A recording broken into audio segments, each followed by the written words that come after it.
रौरा खातिर जानो वार देनी हो सजनवा। तोहरे बिना सुना लागे मनवा। आजा हो राजा बन जा सजना। दिलवा तोहरे नाम कर देनी हो सजनवा।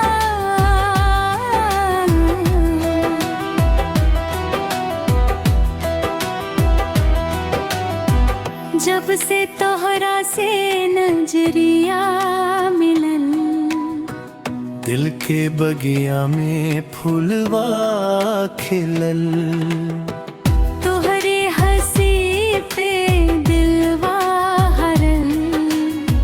प्यार में हम पूरा बेकरार भइल। रात भर सपना में तू आ, धीरे धीरे दिलवा बहका। चांद भी लागे फीका फीका, तोरे आगे दुनिया फीका। दिलवा तोहरे नाम कर देनी हो सजनवा। अब तो बस तोहरे प्यार में जिए भी हो सजनवा।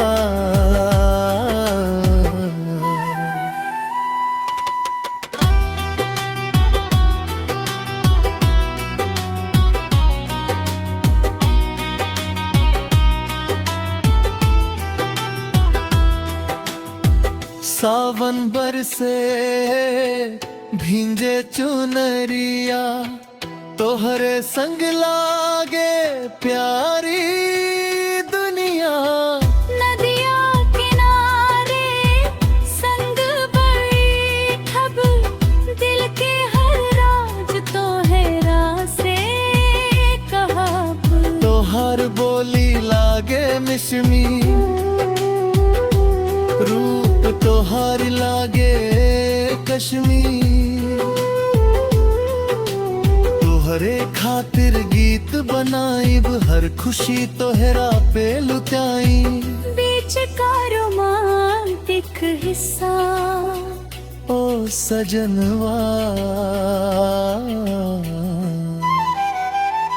तोहरे बिना सुना लागे अंगनवा।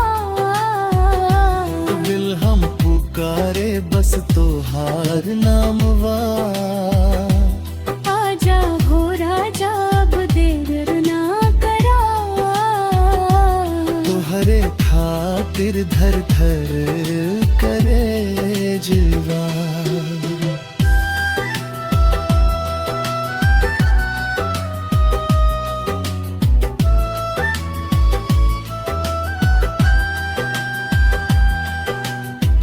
मेहंदी में लिखब नाम तोहार, सातों जन्म रही साथ हमार।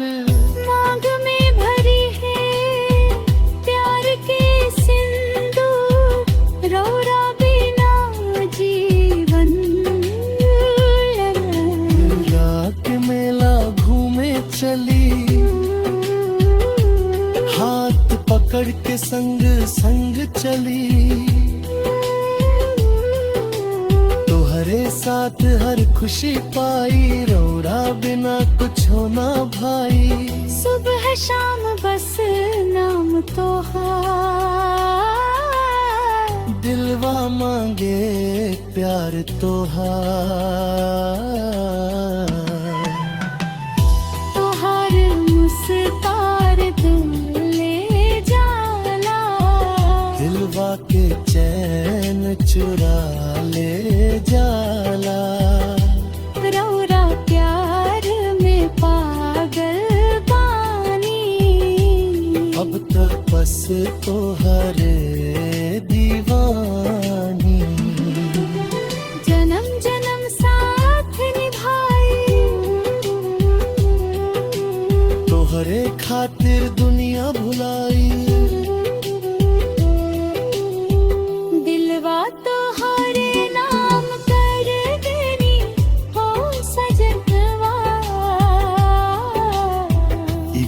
अगर पसंद आयल होखे तो अगला गाना सुनने खातिर लाइक और सब्सक्राइब जरूर करें। साथे कमेंट करके बताएं कि गाना कैसन लागल।